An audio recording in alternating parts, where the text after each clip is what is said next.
You got a chance to view the bell schedule in the bullet above. Here's a quick rundown of what a sample 7th grade student schedule might look like.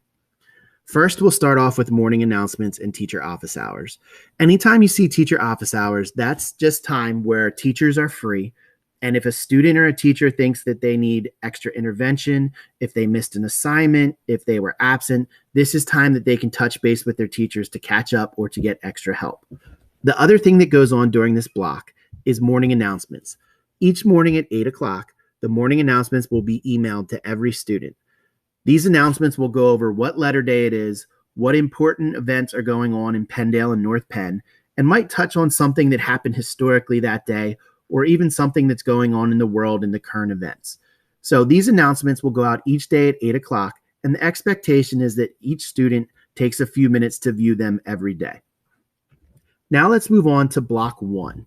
So for this student here, you can see that their quarterly minors are scheduled in the first semester, and then pre-algebra is scheduled for them in the second semester.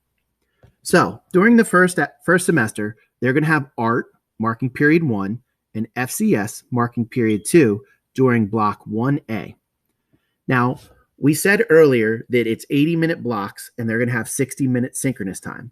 When we come into the minor classes, they are going to run for 40-minute blocks and they are going to have 30 minutes synchronous time. It runs the exact same way. So for this student, marking period 1, they're going to have art from 8:30 to 9 o'clock. They're expected to be online with the teacher during that time. Then they have 10-minute asynchronous. This is to finish up what they're working on independently. It could just be a screen break. It could be to run to the restroom or to grab a snack, or even just to get up and get away from the screen for a little bit. So you'll see that asynchronous time is each period. So they would have art, first marking period, FCS, second marking period. They would come back then for block 1B at 9:10, and they would be synchronous again for half an hour, 9:10 to 9:40, and then the 10 minutes asynchronous at the end. This would be health, first marking period, Tech 7, second marking period. Now, when we hit January and we switch over to semester 2, this student then would have pre-algebra for this entire block. So again, they go back to the 8:30 to 9:30 synchronous, and then the 20 minutes at the end asynchronous. Block 2 for 7th grade is going to have a block 2A and a block 2B. So for this student, they have their cycle minors during block 2A. So you're going to have, this student would have physical education on days A and D, music on B and E, and exploratory language on C and F.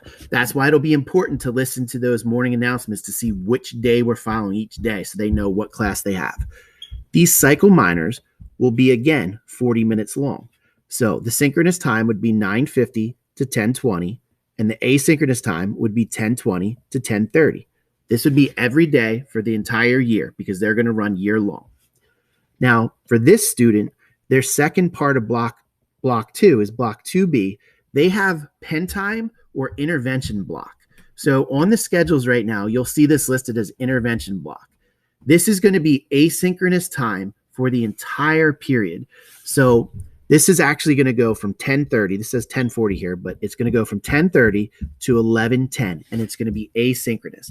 This is going to be kind of like a study hall. It's going to be time for students to shut down their computer and get away from the screen. It's going to be time if they do need extra help. This is also teacher office hours. They can schedule time to meet with their teachers. So that's what this is going to look like the first few weeks of school. Just some added time in the day for students to take a breath and kind of catch their bearings. As we move on throughout the year, we are going to start to put pen time into this slot.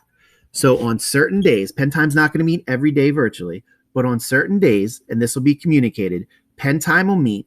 And this is where we're really going to delve into social emotional learning for these students. So again, that would be 2B for this student. Now, for other students, 2A and 2B might flop.